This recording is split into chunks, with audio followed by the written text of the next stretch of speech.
Assalamualaikum warahmatullahi wabarakatuh. Sini dari kelompok Proju akan sedikit menjelaskan proses penyelesaian perselisihan kepentingan di PT Holcim Indonesia, di mana kelompok ini terdiri dari dua orang, yaitu Perak Sintia Widiasyari dan juga Ari Permana. Definisi perselisihan dalam hubungan industrial ini merupakan hal yang kerap terjadi dalam dunia.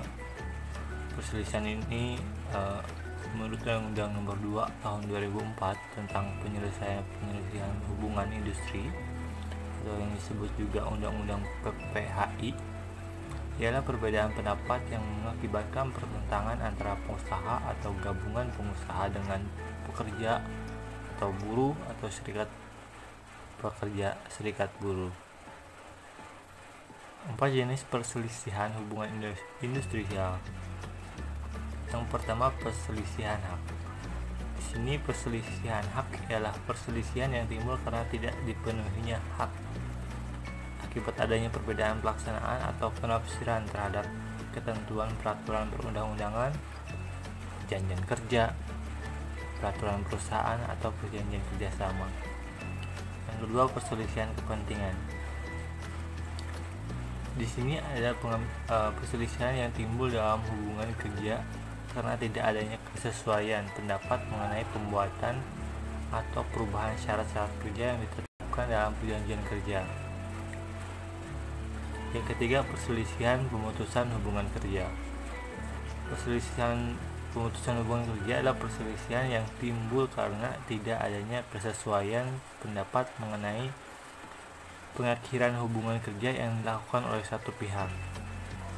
Kemudian yang keempat, perselisihan antar serikat pekerja dalam suatu perusahaan. Perselisihan antar serikat pekerja ini dalam satu perusahaan karena tidak adanya penyesuaian pahaman mengenai keanggotaan pelaksanaan hak dan kewajiban ke serikat pekerjaan. Nah, untuk contoh kasusnya, permasalahan tenaga kerja di tahun ke tahun selalu menarik perhatian banyak pihak karena permasalahan ini menimbulkan konflik-konflik pada buruh seperti kasus konflik pemburuan, kekerasan, penipuan, pemecatan yang semena-mena. Terjadinya perselisihan di antara manusia merupakan hal yang lumrah karena telah menjadi kodrat manusia itu sendiri.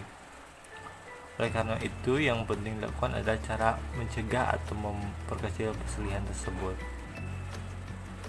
Mengenai hubungan kerja juga sering terjadi kesalahpahaman antara pengusaha, pekerja, dan buruh.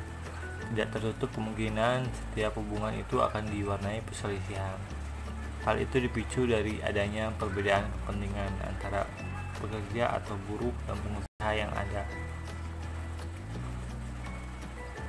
Contoh nyata dari perbedaan kepentingan adalah salah satunya adalah pada gugatan yang masuk ke Pengadilan Hubungan Industrial pada Pengadilan Negeri Semarang dalam kasus perselisihan yang terjadi antara pihak perusahaan PT Holcim Indonesia yang beralamat di Jalan Insinyur Haji Juanda, Cilacap, Jawa Tengah, selaku tergugat, dengan serikat pekerja atau buruh Nusantara yang beralamat di Perum Bayur, Blok B1 nomor 7 Kelurahan Gumilir, yang bertindak sebagai penggugat, di mana objek yang diperselisihkan ialah karena perbedaan penafsiran atau pendapat dalam hal pemberian bonus yang diberikan oleh perusahaan kepada pekerja atau buruh. Nah, bonus ini merupakan pendapatan dari luar upah sebagai prestasi yang diterima oleh pekerja atau buruh atas kinerjanya dalam tercapainya beban target yang ditentukan oleh perusahaan.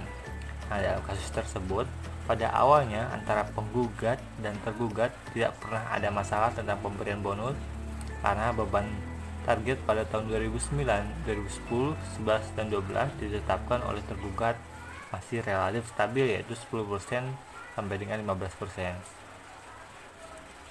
Namun pada tahun 2013 secara sepihak tergugat menetapkan beban target untuk sebagai penghitungan bonus dengan menaikkannya menjadi sebesar 36,8% dari tahun sebelumnya. suatu lonjakan yang luar biasa, sehingga sudah bisa dipastikan bahwa penggugat tidak mungkin menerima bonus dari tergugat. Sehingga pada akhirnya memang apa yang dikhawatirkan oleh penggugat terbukti bahwa di tahun 2013 ketika beban target itu tidak tercapai sehingga bonus tidak diberikan oleh tergugat. Hal ini yang menimbulkan permasalahan bagi tergugat yang merasa bahwa itu merupakan tindakan sepihak atau dari tergugat dengan alasan tidak memenuhi target, padahal pemberian bonus tidak merupakan hasil kesepakatan. Dalam kasus perselisihan PT Holcim ini, setelah dilakukan proses mediasi ditengahi oleh mediator yang netral, ternyata dari kedua belah pihak tidak tercapai kesepakatan, sehingga mediator memberikan anjuran tertulis yang mana para pihak boleh menyetujui anjuran tertulis tersebut, boleh juga tidak. Namun dalam kasus dari kedua belah pihak tidak menyetujui isi anjuran tertulis tersebut, sehingga dalam hal ini penggugat melanjutkan ke proses penyelesaian.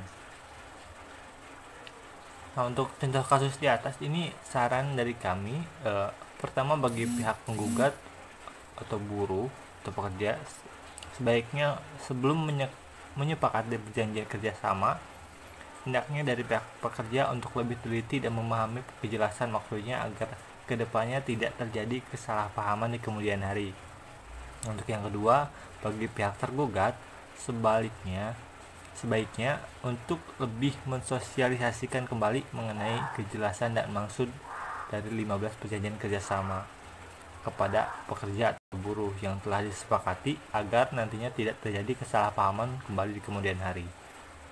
Untuk yang ketiga, bagi advokat atau kuasa hukum penggugat, sebaiknya untuk lebih teliti dan memahami tentang duduk perkara dalam kasus perselisihan kepentingan ini, agar kedepannya gugatan yang diajukan antara posita dengan petitum itu saling berhubungan atau berkaitan, sehingga tidak tumpang tindih atau tidak menjadi gugatan kabur.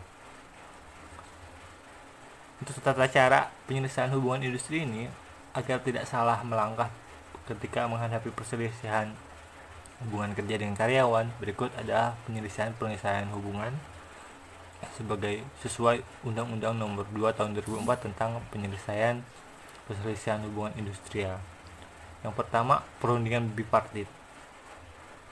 Di sini kedua belah pihak antara pengusaha atau gabungan pengusaha dan buruh serikat atau serikat buruh, bila dalam perundingan bipartit mencapai kata sepakat mengenai penyelesaiannya, maka para pihak membuat perjanjian bersama yang kemudian didaftarkan pada PHI setempat. Namun apabila dalam perundingan tidak tercapai kata sepakat, maka pihak yang berselisih harus melalui prosedur penyelesaian perundingan tripartit. Yang kedua, perundingan tripartit.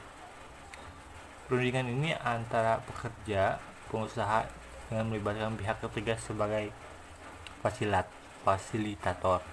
Dalam penyelesaian PHI antara pengusaha dan pekerja, perundingan tripartit ini bisa melalui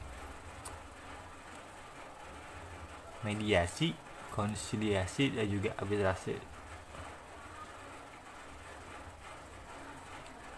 Yang ketiga, pengadilan hubungan industrial. Bagi pihak yang menolak anjuran mediator dan juga konsiliator dapat mengajukan gugatan ke PHI atau pengadilan hubungan industrial. Tugas PHI ini antara lain mengadili perkara perselisihan hubungan industrial termasuk perselisihan PHK, serta menerima permohonan dan melakukan eksekusi. Terima kasih. Mungkin itu yang bisa kami jelaskan. Wassalamualaikum warahmatullahi wabarakatuh.